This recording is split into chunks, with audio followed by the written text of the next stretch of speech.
بسم الله الرحمن الرحیم. ادامه میتیم به ادامه CSS3.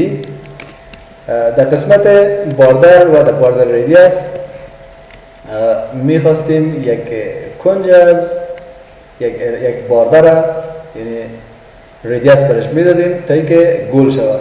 اگر از باردر ریدیاس استفاده میکردیم چهار اطرافش همزمان گل میکرد، ولی حالا بخاطر که یک کنجش یا دو کنجش یا سه کنج یعنی مشخص یک کنج اگر بخوایم بعد از پراپرتی دیگه استفاده میکنیم.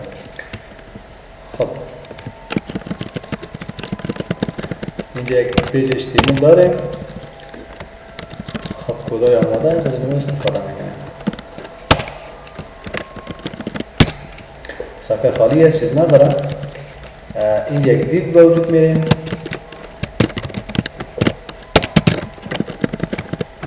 اگه دیو بسته میکنیم، یه دیو سلکت میکنیم. دیو و برای دیو وید هید میدیم.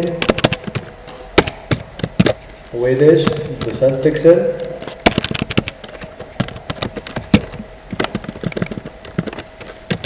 و هیدش هم 300 پیکسل.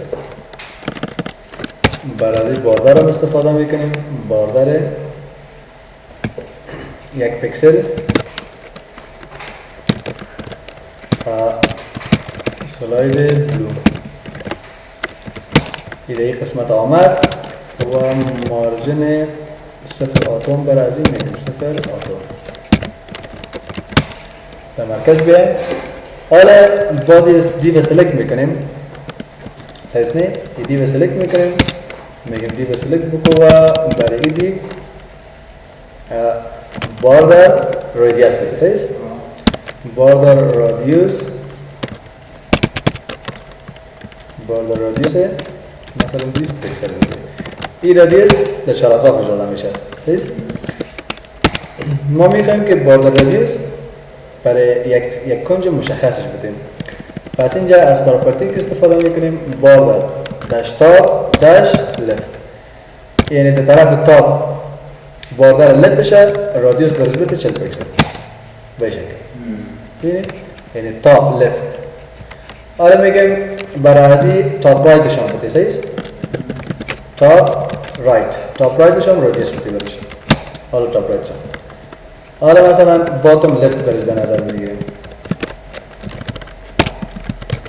باتم رایت. سایز یعنی یک کنج مشخص، یک کنجش اگه خواستیم باردر برش بده. این موضوعی بود که دیروز کار نکرد.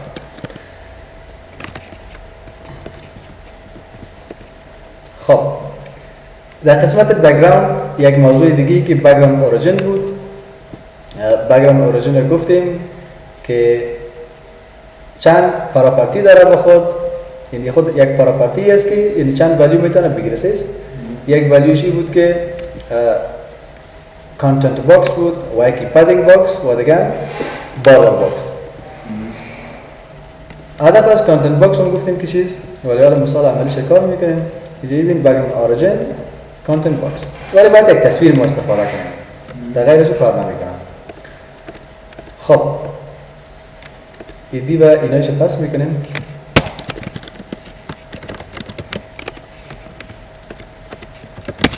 یک دیو ساده داریم.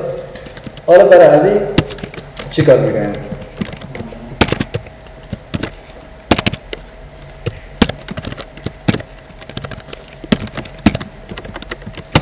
داخل از این میخوایم یک تصویر قرار بدم و خب بعض کانتنت هم نوشته میکنم و داخل از این یک تصویر هم قرار بدم. سایز میم در اینجا یک تگ ایمیج میگیریم. تگ ایمیج سورس را مشخص میکنیم src مثلا دبل کوتشن peg.jpg. سایز دبل کوتشن و میشه که برای عکس هید و وید هم تعیین کنیم. خب هید و وید دیگه پاش از طریق چیز تعیین میکنیم، از طریق CSS تگ بسته صفحه را اکبر رفرش میکنیم. خب تصویر اینجا آمد. تصویر آمد ولی خیلی کلان است. کلان است برش هید و وید تعیین میکنیم. خب ویدش مثلا دبل کوتشن 300 پیکسل میشه که 18 پیکسل تایپ میکنیم و هایدش هم 300 پیکسل. تصویر به این اندازه.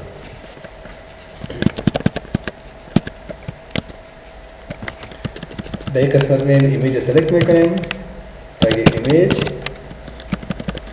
حالته را باید به شکل بک‌گراند قرار بدیم. بک‌گراند ایمیج بوده عزیزی اینجا میایم دیگه سلکت میکنیم و برای دیگه بک‌گراند ایمیج میدیم.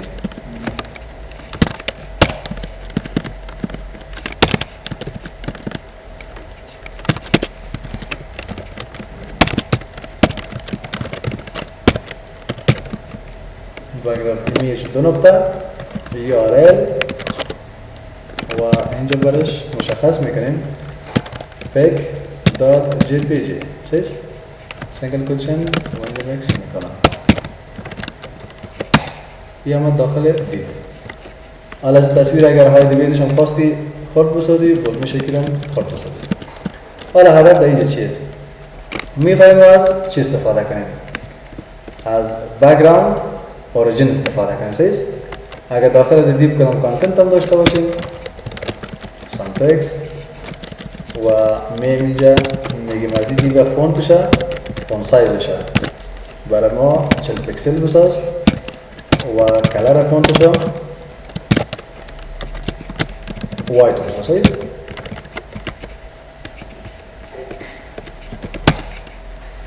این نوشته آمده اینجا. برای از این دیو ما پدینگ هم در نظر میگیریم چون ما باردر قسمت کانتنت باکس، پدینگ باکس و باردر باکس داریم سیست. با این خاطر برای از این پدینگ در نظر میگیریم. پدینگ از مثلا 30 پیکسل پدینگ هم براش میتیم. حالی 30 پیکسل پدینگ هم بریم سیست.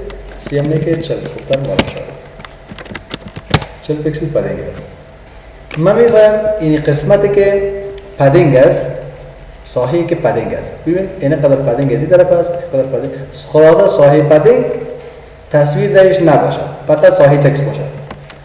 اینجا از یک پراپرتی دیگه به نام بک‌گراند اوریجین استفاده میکنیم سیست. بک‌گراند اوریجین دو نقطه اینو برای چی میگن؟ کانتنت باکس سیست. کانتنت باکس ولی فعلا هم کار نمیکنه. چرا؟ میبینید که عکس اونجا ریپیت شده. حالا میگیم اینمی ایمیج ریپیت نکنه سیست. بک‌گراند ریپیت دو نقطه نو ریپیت بک‌گراند ریپیتش نو ریپیت حالا سیست. تا اینجا صاحب پدینگ تصویر درش نمیره. اگر پدینگ از این زیاد کنیم خب پدینگش هم مثلا 80 پیکسل بسازیم حالا بازم میگیم که صاحب پدینگ تصویر درش نمیره فقط صاحب کانتنت داره. یک پراپرتی دیگه که در این قسمت است پیواز بک‌گراند خب اینجا بک‌گراند کلیپ است. ببینید یک چیز هست اینجا به نام بک‌گراند کلیپ. یعنی بک‌گراند کلیپ است. سیستی پیواز بک‌گراند اوریجین از بک‌گراند کلیپ استفاده کرده. این بک‌گراند کلیپ چی کار میکنه؟ بک‌گراند اوریجین که است ساحه پدینگ است. فقط ساحه پدینگ تصویر درش نمیره باقی مانده تصویر میره. ولی کلیپ که است چهار اطراف پدینگ با این چهار اطراف دیو یک مقدار پدینگ در نظر گرفته تصویر کاملا در وسط میره. این ما با باردر کلیپ تبدیل میکنیم. باردر کلیپ بشه. اینا بعض اوقات کاربرد داره. این موضوعی بود که قبلا کار کردیم مشکل پیدا شد کار نکرد. بک‌گراند سایز رو فهمیدیم دیگه موضوعش کار کرده بودیم دیروز. خب از این فقط الان موضوع مونده بود چیز دیگه نیست. چیز مشکل اگر بود میشه پرسان کنیم. در قسمت تکست افکت ما یک تکست شادو داریم که کار کرده بودیم در سیستم ورژن 2 خب بازم کارش میکنیم. اینی گپا رو از اینجا میشه پس کنیم.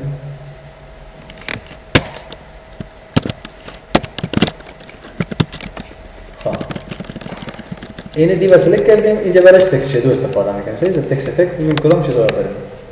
تکست شادو داریم. خب تکست شادو براش بده دو نقطه.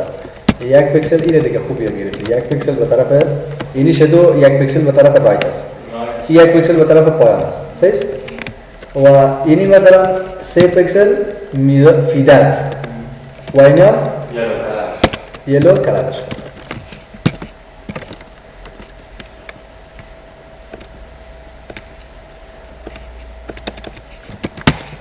یه قسمت. حالا برای از اینکه این دیو باردر نداره معلوم نمیشه. برای از این دیو یک باردر هم بودیم، باردر 1 پیکسل.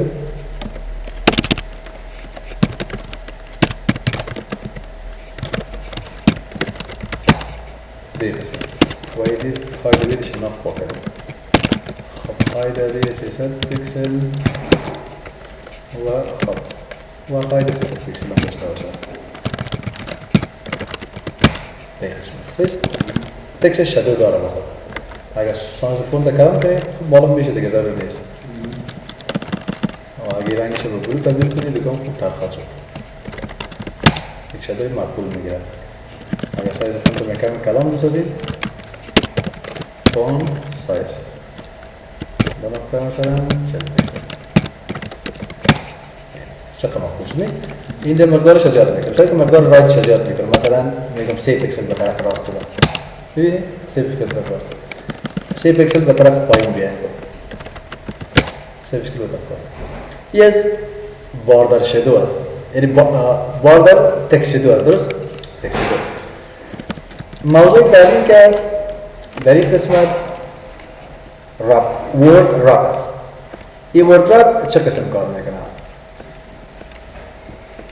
این قسمت بیم اگزامپلش کار کرده این بریک میکنه. ببینید اگر یک لغت نوشته کردید در داخل یک دیو اینجا چند حالت باید به نظر بگیریم. اگر این یک دیو باشه این دیو اگر وید و هاید برش مشخص کردی اگر وید برش مشخص کردی وید که مشخص کردی اگر کانتنت زیاد میشه دیو ساحه خود کلان نمیکنه از وید.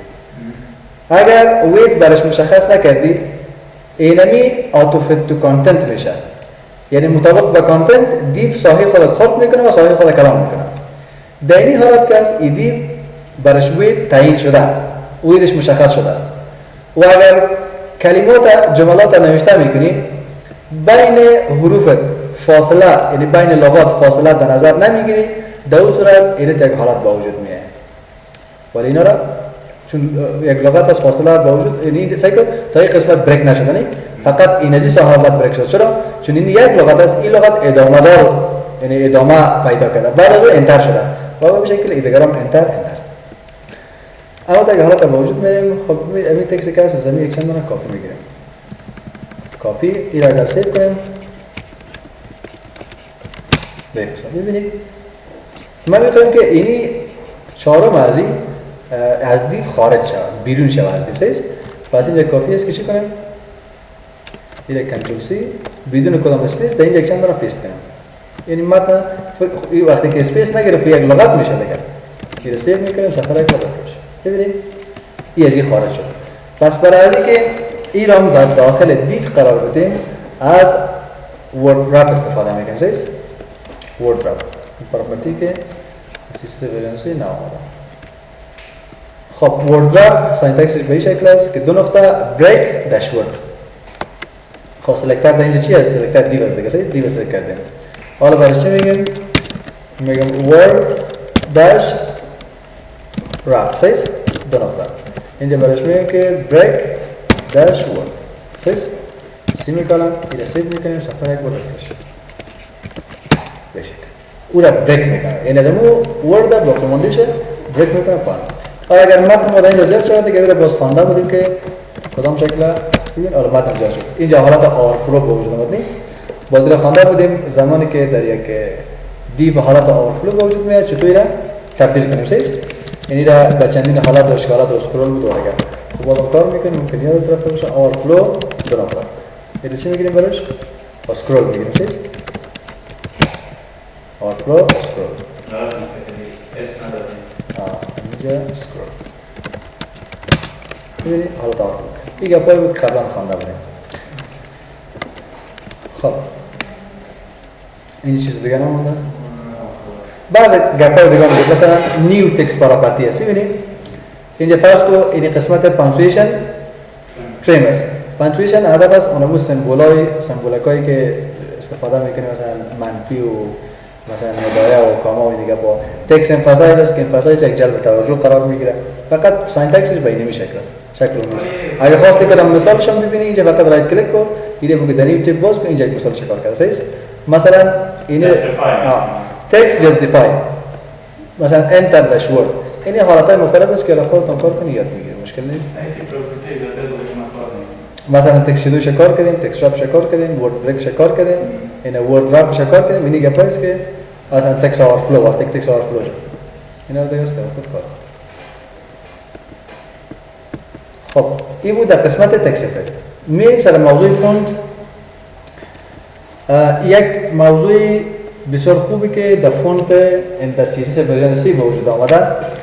ما اگر از CSS ورژن 3 استفاده میکنیم یعنی برای ما محدودیت تعیین نشده که ما کدام فونت استفاده کنیم در وبسایت خود کدام استفاده نکنیم. در CSS ورژن 2 بود فقط یک 4-5 فونت بود، فونتایی که یعنی در تمام براوزرها ساپورت میشد. نه مثلا جیرجیا بود و وردانا بود و مثلا آریل بلک بود، یعنی فونتایی بود یک 5-6 دانه که یعنی کراس براوزر بود، در تمام براوزرها ساپورت میشد. اگر در وبسایت استفاده میکنید در تمام براوزرها به همون شکل نشان میداد. ولی ما یک فونت دلخواه خودم میخوایم در وبسایت خود استفاده کنیم. صحیح یک فونت بسیار مقبول دارم و اونم رو میخوایم یک قسمت نوشته وبسایت خود از همون فونت استفاده کنم. ولی اینا در اینجا اگر از CSS ورژن 3 استفاده نکنیم اونم فونت در کامپیوتر جانب مقابل اگر وجود داشته باشه خوب را برات نشان میده. در غیر از اون یعنی همون فونت نشان نمیده دیگه، یعنی به همون شکلی که در کامپیوتر ما نشان میده در کامپیوتر از نشان نمیده. در این صورت ما اونم فونت کپی میکنیم در مساحی که وبسایت خود همین پیج اندکس که است هر پیجی که است این فعلا پیج اندکس ما کجاست؟ در دسکتاپ است. پس این یک فونت است. فرمت از این TTF است. ترو تایپ فرمت TTF است. اینمی TTF در مساحی که وبسایت شما است، وب پیج شما است. در اون مساحت پیست میکنید. وقتی که یک کلاینت کامپیوتر یعنی وبسایت را باز میکنه اینمی فونت اتومات در کامپیوتر از دانلود میشه. این که دانلود شد باز با اون شکلی که وبسایت را در کامپیوتر خود نشان میده با اون شکل در کامپیوتر از اون نشان میده. پس حالا طریقی کارکردش میبینیم که چه قسم سینتکسش با کدام شکل چطور استفاده میشه. یه از قسمت فونت اینی علامه ادساین که است این در چام داشته بینید در قسمت میدیا که استفاده کردیم گفتیم یک حالت خاص است یا یک حالت خاص است. پیش از پیش در وب پیج خود ما اینمی فونت لود میکنیم، اینی فونت معرفی میکنیم صحیح در وب پیج خود از طریق پراپرتی ادساین داش فیس. خب ادساین فونت داش فیس بعد از او فونت فامیلی تا این قسمت پراپرتیز که باید تایپ کنیم. این قسمت یک نام است که برای فونتت میدی، هر نامی که میدی فرق نمیکنه. ولی بعدا باز اگر فونتت میخواستی در وب پیجت استفاده کنی باز اینمی نام برش میدی، در اونجا اینمی نام بدل میخوره. اینجا سورسش هم مشخص میکنی که سورسش در کجاست. فعلا سورس فونت ما در کجاست؟ در اینجاست نه آدرسش. پس به این شکل استفاده میکنیم. فرض کو حالا خود کنم فونت خاص نداریم ما طریق استفاده کار میکنیم بود میشه. خب پیش خود یک باران کنیم ببینیم که در این وبسایت چی داره. این قسمت حالت اسکرول این تکست ها از بین میبریم یا شدو از بین میبریم.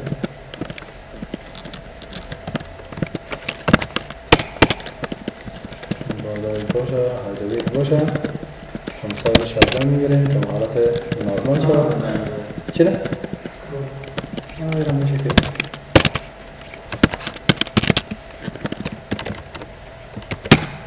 این تک حالت دارم.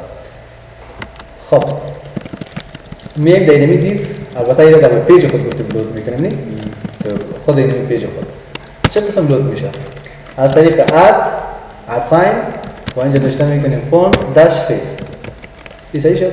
خیلی قسمت در اینجا میم اونم فونت خدا معرفی میکنیم. چه قسم معرفی میشه؟ به این شکل فونت فامیلی بعد از برای فونت یک نام میدیم فونت فامیلی. فونت فامیلی دو نقطه مثلا ایره به نام مای فونت نام میدیم یک نام هر نام که میدیم. خب این نام دادیم برش بعد از سورسش مشخص میکنیم صحیح src دو نقطه url قوس باز بسته و اینجا داخل سنگل کدش ایره مشخص میکنیم. خب نه اونجا فکر نیست دیگه سیست یعنی یا ریسورس بعد از نام فونت خود اینجا میاریم سیست نام فونت حرف و هر چی که از دیگه فرمتش دیدید داخل سنگل کوشن نمیاد داده یعنی نامش هر چی که از کپی میکنیم یعنی با فرم با اکستنشنش دیگه این از اینجا کپی میکنیم و میاریم به این قسمت پیست میکنیم صحیح شد؟ اینی کار کردیم آلی فونت لود شد در پیج ما در صفحه لود شد صحیح؟ بعد از اون چی میکنیم؟ میخوایم در اینمی دیو خود از نمو فونت استفاده کنیم از نمو فونت میخوایم در اینمی دیو که کانتنت که داخل دیو استفاده کنیم اینجا برای چی میگم؟ میگم فونت فامیلی دو نقطه کدام فونت برای استفاده میکنیم؟ مای فونت استفاده میکنیم خلاص اینم بگم یک موضوع بسیار مهم است تغییر نمیکنه دیگه فونت هست که فونت عادی است فونت خاص نیست که تغییر شده ببینیم میبینیم حالا پس چه قسم ببینید داخل دیو مثال هم کار کرده برام فونت داش فامیلی دو نقطه مای فرست فونت و اینجا ببین که همون نام برش استفاده کرده مای فرست فونت یعنی هر قسم فونت که باشه میشه از این استفاده کنیم و این قسمت هم اینا فونت استرچ میکنیم چندین حالات مختلف اینجا ببین که برای فونت دسکریپشن داده این ولیو اینی ولیو رو میتونه بگیره به یو آر ال صحیح نورمال و نه فهم یعنی قسمت کندنسد و اکسترا کندنسد و سیمی کندنسد یعنی بعضی حالات است یا در قسمت فونت ویت بولد و ایناش قبلا که پایش که خوانده بودیم این از قسمت سی اس اس فونت رسیدیم در بخش ترانزیشن ترانسفورم خود ترانسفورم که از تغییر شکل میگه تغییر حالت میگه صحیح یعنی تغییر حالت به چی معنا اینی ببین که اینی یک دیو اگر باشه یا یک عنصر باشه هر المنت که است این در اینی حالت است این حالت چه تغییر میده بینی حالت یا بینی حالت این که چه وقت تغییر کنه این دیگه بعد است مثلا من میگم وقتی که ماوس درش آمد این تغییر کنه صحیح آن ماوس هاور یک دیو میشه باشه میشه یک تصویر باشه اینجا ما از یک تصویر استفاده میکنیم فعلا دیو داریم از یک تصویر استفاده میکنیم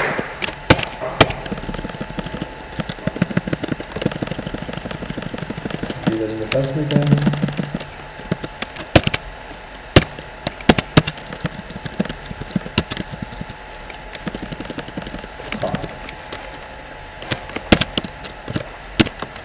اینجا تگید ایمیج سورس رو مشخص میکنیم سورس رو دبل کلچن ارتباط جپیجی دبل کلچن و برای بل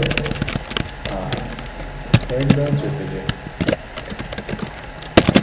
وید ازی مثلا ویدش فرض که 300 و هایدش مثلا دبل کلچن مثلا 100 دبل کلچن تک بسته این تصویری دارم این تصویر سلکت میکنم ایمیج سلکت بکن و برازی مارجن بده و برش پوزیشن استفاده میکنم سیست خب پوزیشنش چی باشه؟ ابسولوت باشه سیست پوزیشنش ابسولوت و از طرف لفت مثلا 200 پیکسل و از طرف رایت هم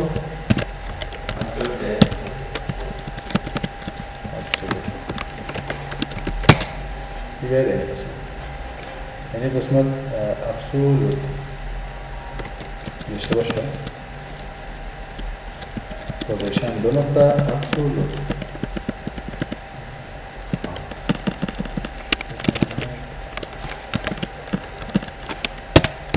اینجا بسته نشه ببینید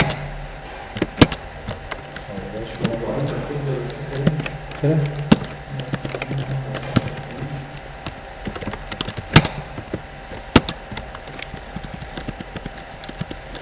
خواهی را میشه که ریلیتیو بگیریم دارش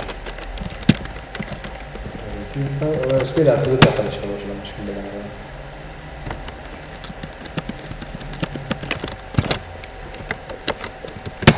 این قسمت سیز مارجن چی شد؟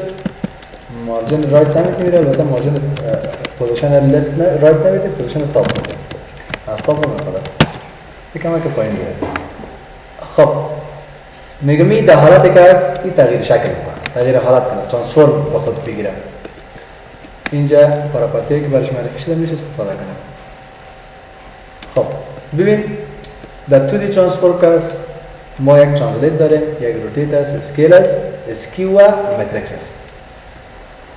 ترانسلیت هدفش از ترجمه کردن در اینجا نیست، هدفش از بیجا شدن است که چقدر نظر به ایکس چقدر نظر به وای در حالت که فعلا اینمی عنصر وجود داره، در موقعیتی که وجود داره از همین موقعیت چقدر بیجای شود. روتیشن همون چرخش است که چقدر چرخش کنه، اسکیل تغییر اندازه است که چقدر تغییر اندازه کنه، اسکیو یک مقدار کج شدن است که کج میشه و هم حالت متریکس است. متریکس در ریاضی خواندی دیگه، اما دیگه است. ترانسفورم کلاس در اینترنت اکسپلورر سپورت نمیشه، در موزیلا فایرفاکس سپورت میشه به شرطی که خب در کدام براوزر بود؟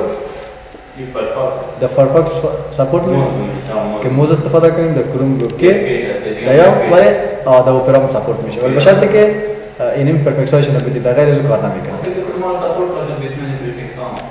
خب سپورت میشه چون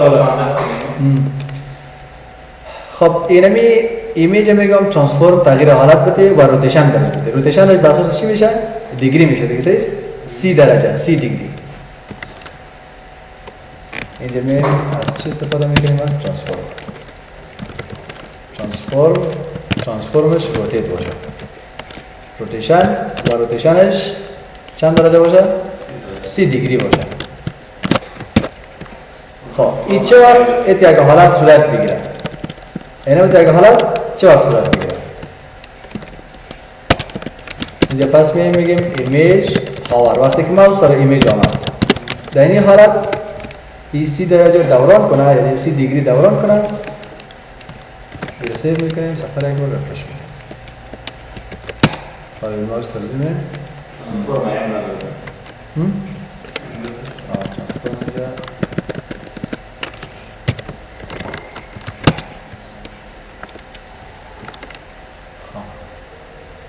ترانسفورم روتیت 30 دیگری ایمیج هاور. خب اینجا ببینیم که اسپیلش در کجا اشتباه شده.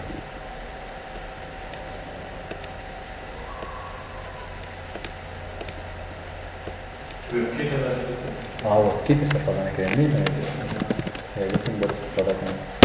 خب وبکیت اینا رو کار میکنم. میبینیم؟ منطقه شدش میره؟ ها؟ این وبکیت باید برش اضافه کنیم، سیست؟ خب ای از ترانسفورم و روتیشن سیست؟ ای هم ببینید اینجا وبکیت برای کروم و برای موزیلا فایرفاکس استفاده کرده، برای اپرا از دیگه استفاده کرده و برای فایرفاکس هم از موز استفاده کرده. اما کدش چند تکرار کرده، این دیگه کدام چاره دیگه نداره، غیر نمیکنه. و ولیوهای دیگه که میتونه بگیره بسید چی بود؟ این خواست خب ترانسلیت چه کار نکرد، اول از روتیت کار کردیم، میم از ترانسلیت کار میکنیم. میگم ترانسفورم از روتیت نباشه، ترانسلیت باشه. ترانسلیت چقدر؟ ترانسلیت این تو قیمت میگیره. 30 پیکسل به طرف راست، 30 پیکسل زیاد است، مثلا 20 پیکسل به طرف راست، کامل 20 پیکسل هم به طرف پایین. سیوش میکنیم، سفر یک بار رفتش میکنیم. سیو میبینیم؟ حالا تاو نمیبینیم، حالا دیگه حالت دارم. خب این بود از ترانسلیتش.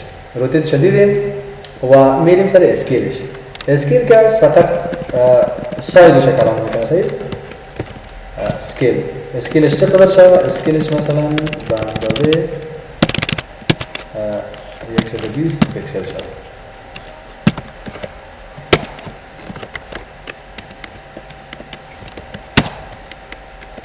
خب سایز تصویر برای مثال اسکیل میبینیم، روتیشن است، این اسکیل. خب اسکیل از این دیگه معنا میده، سایز این اینجا 2 4 چی معنا میده؟ یعنی نظر به ایکس دو برابر این خود سایز کلام میکنه، ولی این را ما به شکل اسکیل میتیم برای سایز میگم اسکیل از این به اندازه 2.5 مثلا شد. میبینی؟ نه این اسکیل به دیگه شکل میشه یعنی یک خود مقدارش هست سایز تصویر که هست اگر یک دادیش یعنی به این معنی که یک برابر کلان شود متوجه هستی؟ میبینی؟ یک برابر خودش هست نه؟ اگر دو دادیش دو برابر کلان میکنه خدا دو برابر اگر سه دادیش سه برابر اگر منفی پنج بگیری دیگه نیم باشه نیم میگیری مطمئنن دیگه اسکیل هست نه؟ اینه مثلا منفی دو میگیرم منفی دو میگیریم که سایشه نه اسکیل منفی دو اسکیل هست دیگه نه؟ حالا ببین سرچپه میکنه نه؟ خوبه میداره اینتری ببینید اینه متوجه هستی؟ اینه بیخی سرچپه میکنه باید هم باید اینه کار کنه دیگه منفی دو خب اینه که ببینیم که کردش هست این بالا اینکریز میشه اینکریز کردن و دیکریز کردن سایز ها خود اینکریزش گفته اینه تا اسکیلش ولی از دیکریز شکار نکردنی فقط از اینکریز شکار کردن تو با دیکریزش روکیت مثلا چی بودیم برش؟ روکیت دادم برش روکیت استفاده کردیم خواه بیا که دیکریزش ها منفی یک بکنیم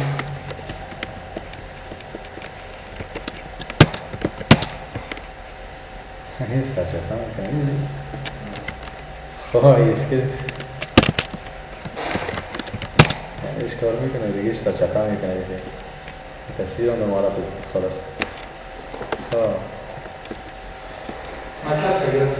ای از اسکیل شو سیست؟ که اندازه را میدونی خورده کلان کنی ولی حالا اسکیل از چهار اطراف خورده کلان شده میبینی؟ از چهار طرف میشه حالا ما اسکیل از مثلا میتونم برش دو چهار یعنی از یک سینه قدر کلان کنه خدا یعنی از طول و عرض خدا کلان بکنه سیست؟ مقدار مختلف از طول و عرض حالا سایی کن؟ از طول خدا باید اندازه کلان میکنه از عرض باید اندازه ایره مثلا میگم به اندازه 6 باید خدا کلان کنه ببینید محور اکس و وای است این قیمت اول که میدید محور اکس است دومش محور وای این اگر دفتون بیخی دیگه کلان میشه ببینید از وای خدا کلان میکنه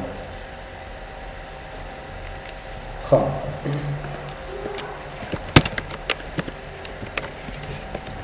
این از موضوع اسکیل ما مطمئناً برای براوزرهای دیگه از میشه استفاده کنیم خب دیگه در این قسمت اسکیو میشه کار کرده که اسکیو میشه یعنی بخواد چی بگیره؟ یک حالت کج شدن است یا کج میکنه به تصویر مرا فقط ترانسفورم از نمیم به اسکیو تبدیل میکنه اسکیو صحیح؟ این اسکیو چقدر اسکیو شد؟ مثلا میگم به اندازه 30 پیکسل پیکسل نمیاد دیگه درجه میاد خب دیگری میاد درجه اینا قدر درجه خدا کج بکنه یعنی این تصویر حالا ببینیم حالت کج میکنیم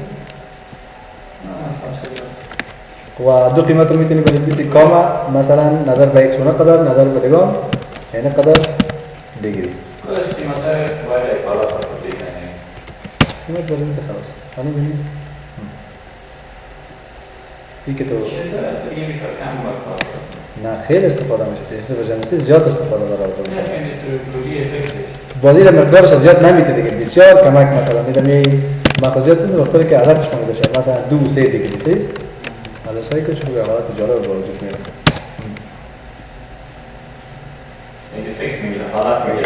یک ترانسفورم تغییر شکل میگیره تغییر حالت و این دیگه شما از متریکس چطور ببینید اینا متریکس اگر یاد داشته باشه اینمی قیمتا رو بیخی میاریم برای ازی تایپ میکنیم این قیمت کس این چیزی که هست این قیمتشو میگیریم متریکس اینجا پیست میکنیم وی اسیب میکنیم ببین که شخصی مکتبت رو لازم میکنیم خب میمیره قیمتش دیگه خود باز دل خود میکنیم سیز اینه پاک میکنم مثلا دو و ایره مثلا 4 باشه در توی دیگه از 6 قیمت بخواد بگیره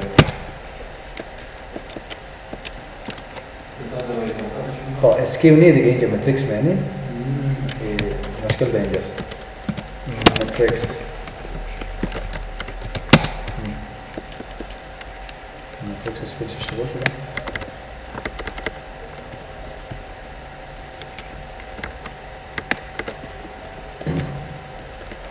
خب ماتریکس است ما ماتریکس نشته کنیم اسپیل اگه اون اشتباه میشه ایره با ماتریکس تبدیل میکنیم ماتریکس صفر صفر میبینید این حالت یک ماتریکس است حالا اگه اونو کد کپی کنی از اونجا کار میکنه این مرتبط از دل خود داریم اینجا از این کپی میکنیم این کپی و اینجا پیستش میکنیم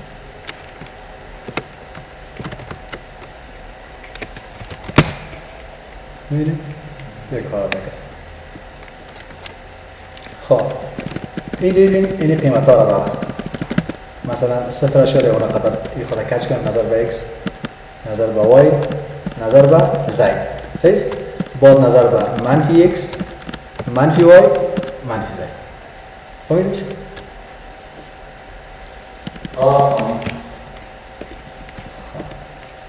یا از ماتریکس این تمام ولیو هایی بود که در قسمت ترانسفورم میشه ازش استفاده کنیم و اینجا ترانسفورم اوریجن داره دیگه اوریجن هدفش فهمیدنی اوریجن هدفش فهمید اینجا ماتریکس میبینی که این قیمت کار خودش میگه پر کار کرده